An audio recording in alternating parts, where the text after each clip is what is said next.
If only everyone would just love one another more. Or maybe if people got out into nature more and calmed down, things would straighten out. The problem with those kinds of spiritualities, while good in themselves, is that they ignore the elephant in the room. I want to talk about the elephant today. Hi, I'm Warren, the rector here at St. Columba's. Glad you could join me for my message of the day.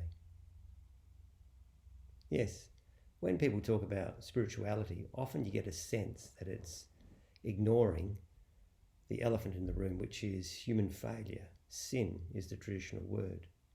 Things like genocide and war, just the ordinary garden varieties of malice and envy and greed, or just plain old turning a blind eye. The hope is that if we reconnect to nature, for instance, those passions within us would subside. But it's just not true. More is required. And that's what Christianity is really pointing to, what God has done in Jesus. It's recognizing that whatever we want to talk about in spirituality, we have to mention human failure. The traditional word is sin. Now, John's Gospel, one of the Gospels in the Bible, agrees. There are no half measures when it comes to dealing with sin because it's just too serious. You only have to read the newspaper, think of what's going on in the world at the moment to realise that it's just too serious to leave it as an elephant in the room that no one mentions. There can't be any half measures when it comes to dealing with sin. Human failure, increasing human violence and the arrogance to arrogate to ourselves what is properly God's, rips through human history like a wrecking ball. From genocide to war to scapegoating to the ordinary malevolence of bullying, from greed, envy, coveting. I mean, the list just keeps going on and on and on. Or just the human propensity to turn the blind eye. All of these need a cure. And none of this is cured by escaping to the bush or telling ourselves we should just try harder to love others. And that's the point of Jesus. We can still feel a reverence and transcendence at the sunset or in the silence of a forest.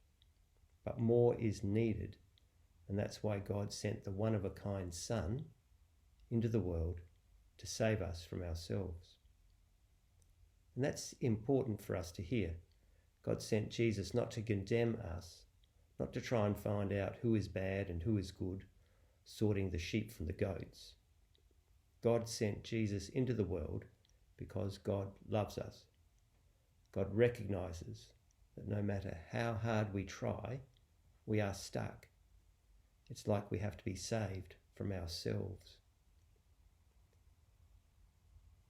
Now, when the world that's stuck in human failure meets God's love, human failure, sin, is often the result. That's why, if you think about it, Jesus ended up on a cross. God's love meets human sin. Sin is the result. That's why he died on the cross. But those who gaze on who we are in the dying Christ, and I mean by that, for those who can look at the dying Christ on the cross and think, hang on, that's who we really are. This is what we do to each other. And see in that God's self-sacrificing love, something else other than sin is the result. It's called faith.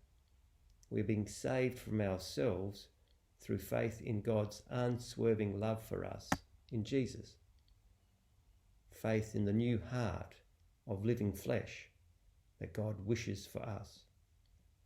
To receive the spirit of this dying and risen Christ is to be inducted into his revolution of love.